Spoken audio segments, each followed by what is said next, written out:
Bonjour à tous et bienvenue dans le podcast de l'amoureuse.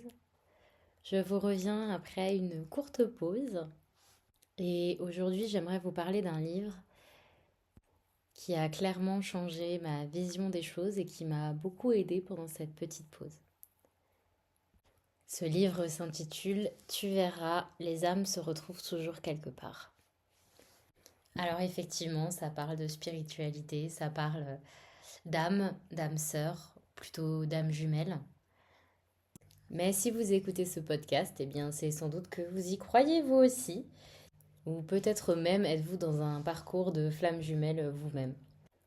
Ou tout autre parcours d'ailleurs, peu importe. Déjà en lisant le titre, je savais que le livre allait me plaire puisque je m'intéresse beaucoup à la spiritualité, aux âmes, au fonctionnement de l'univers. Mais je m'attendais à ce que ce livre me parle de vie après la mort, peut-être d'un au-delà, du paradis, ce genre de choses. Pas du tout. Donc ça m'a agréablement surprise. C'est un livre assez court que j'ai lu assez rapidement pour le coup. Et donc pour résumer, c'est l'histoire d'une femme qui fait des interviews sur l'amour et qui se retrouve à interviewer une autre femme assez âgée qui va lui raconter son histoire d'amour hors du commun, entre autres. Au fil de la lecture, on se rend compte que l'amour dont il est question n'est pas un amour commun ou un amour ordinaire. On se rend bien compte qu'il y a une dimension un peu mystique qui nous échappe. Et plus j'avançais dans ce livre, plus je me disais mais c'est incroyable, j'ai l'impression que ce livre raconte ma vie, raconte ce que j'ai vécu, parce que je me retrouvais vraiment complètement dans les différentes phases par lesquelles passe le personnage qui raconte son histoire, les différents questionnements, tous les doutes qu'elle peut avoir, sa recherche de réponses véritablement, sa recherche de comprendre.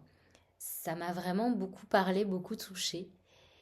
Et j'ai eu le sentiment que ce livre parlait de moi et de mon histoire, alors que je n'ai pas du tout le souvenir d'avoir été interviewée pour en faire un livre.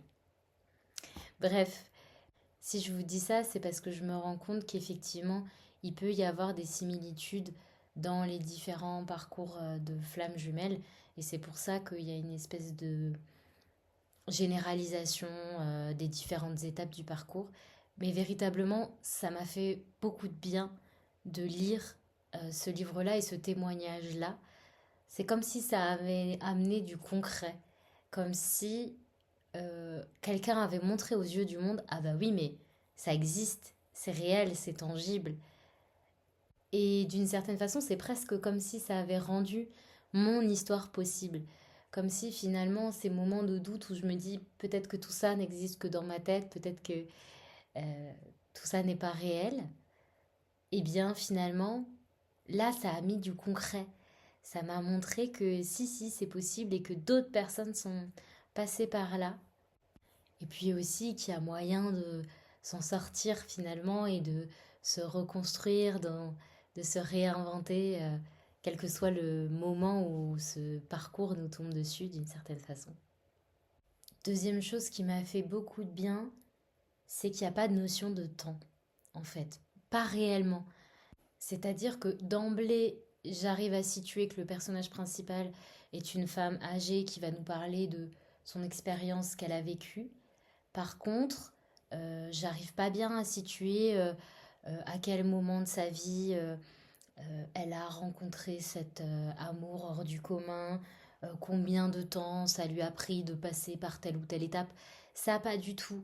Et ça m'a fait beaucoup de bien qu'il n'y ait pas cette notion de temps, parce que dans mon parcours, la question du temps, j'essaye de m'en détacher, mais c'est vrai que c'est une question qui revient beaucoup de se dire, bon bah voilà, j'en suis à telle étape, quand est-ce que je passe à l'étape suivante?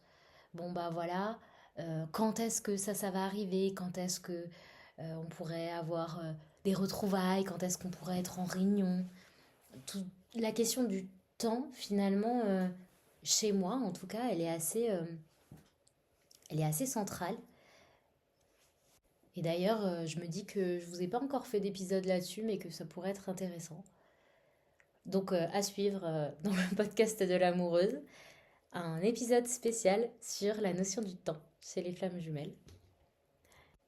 J'en reviens au livre pour vous dire que le fait qu'il n'y ait pas cette notion vraiment de timing, ou en tout cas j'en ai pas eu cette sensation-là, de se dire voilà, il y a un temps limité ou un temps pour passer par telle épreuve, puis par celle-là, puis par celle-là.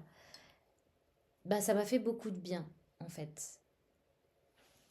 Comme dit parfois quand on se renseigne sur les parcours flammes jumelles, on lit voilà, il y a telle ou telle étape, on tombe sur des témoignages de gens qui ont dit bah moi telle étape ça a duré tant et tant de temps, telle étape voilà, ça a été super long, je suis en parcours depuis tant et tant d'années. Et parfois, ça a un côté un peu anxiogène pour moi, parce que je me retrouve avec du coup des peurs de me dire, bah, j'espère que pour moi, ça va pas durer autant de temps, ou j'espère que je vais m'en rendre compte plus tôt, passer à telle étape plus tôt. Et finalement, dans ce livre-là, tout était vraiment fluide et ça permettait de prendre conscience que chaque étape était nécessaire finalement. Ce dont je me rends compte également dans mon parcours, c'est que quand je regarde en arrière, je me dis plus que j'aurais aimé éviter certains passages parce que je vois tout ce qu'ils m'ont apporté et je me dis que chaque étape que j'ai pu franchir était vraiment nécessaire et m'a amené à l'endroit où je devais être. Et dans le livre, je trouve qu'on ressent vraiment ça. C'est vraiment une étape après l'autre, un palier après l'autre. Et une fois qu'elle en a franchi un, elle peut en franchir un autre. Mais il n'y a pas moyen de squeezer des étapes, de vouloir aller trop vite et de passer du début à la fin du livre. Non, il y a des chapitres à vivre et à faire. Le troisième point qui m'a énormément plu dans ce livre, c'est que ça m'a fait beaucoup de bien, ça m'a beaucoup rassurée. Parce que sans vouloir spoiler la fin, les âmes se retrouvent toujours quelque part. Et donc c'est un formidable témoignage d'espoir, je trouve. Ça m'a fait en tout cas cet effet-là. Et contrairement à d'autres films que j'ai pu voir ou d'autres livres que j'ai pu lire, où étant une personne assez fleur bleue, généralement je me retrouve très souvent à pleurer. Et bien là, j'ai trouvé le livre très beau, mais je n'ai pas pleuré. Et surtout, moi qui suis plutôt très sensible aux amours contrariés, aux amours qui ne peuvent pas exister, dans le concret en tout cas, dans la 3D pour ainsi dire. Et bien là, finalement, j'ai pas du tout eu ce sentiment-là. J'ai trouvé la fin du livre tellement belle que ça me contentait en fait finalement. Il n'y avait pas cette notion de ah bah oui, mais ils auraient pu vivre tellement plus si ça avait eu lieu à tel moment ou comme il peut y avoir cette compétition finalement un peu dans la vraie vie de ah bah on est mariés depuis tant et tant d'années, qui dit mieux, qui arrivera à faire mieux. Là, pas du tout.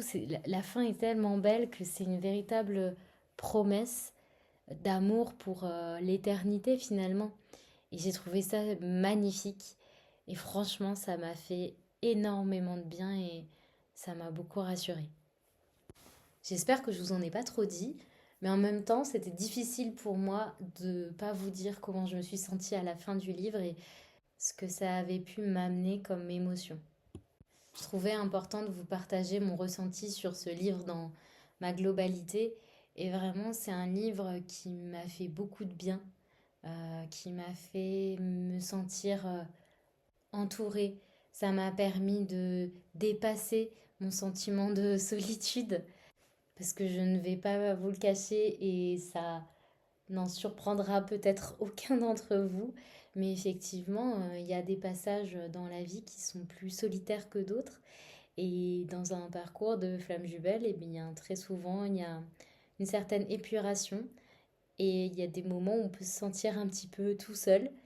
On a l'impression qu'on a perdu ben, tous nos repères, beaucoup de nos proches sortent de nos vies. Et finalement, de lire ce livre, je me suis dit, ah ben, je suis pas folle, il y a d'autres personnes à qui ça arrive. On est ensemble, on a vécu plus ou moins les mêmes choses et on va tous s'en sortir, tout ira très bien. Donc ça m'a fait beaucoup de bien ce sentiment d'appartenance finalement, mais surtout d'appartenance à une communauté belle, joyeuse, etc. Et pas une communauté qui souffre ou qui pleure la perte de son autre, parce que c'est un petit peu ce que je trouve beaucoup sur les groupes de flammes jumelles. On est beaucoup à rejoindre ces groupes-là quand on est en recherche de réponses ou qu'on est dans des passages à vide, qu'on a besoin de comprendre, besoin d'espoir, besoin de se rassurer sur ce qui nous arrive. On recherche de l'aide aussi souvent sur ces groupes. Et c'est vrai qu'il y a des témoignages assez durs de personnes qui souffrent énormément de cette séparation. Et moi aussi, hein, j'ai traversé tous ces moments-là et je traverse encore des moments comme ça m'arrive. Et là, finalement, j'ai eu le sentiment d'appartenir à quelque chose de super, de merveilleux et surtout de quelque chose centré sur l'amour et sur la beauté de la vie.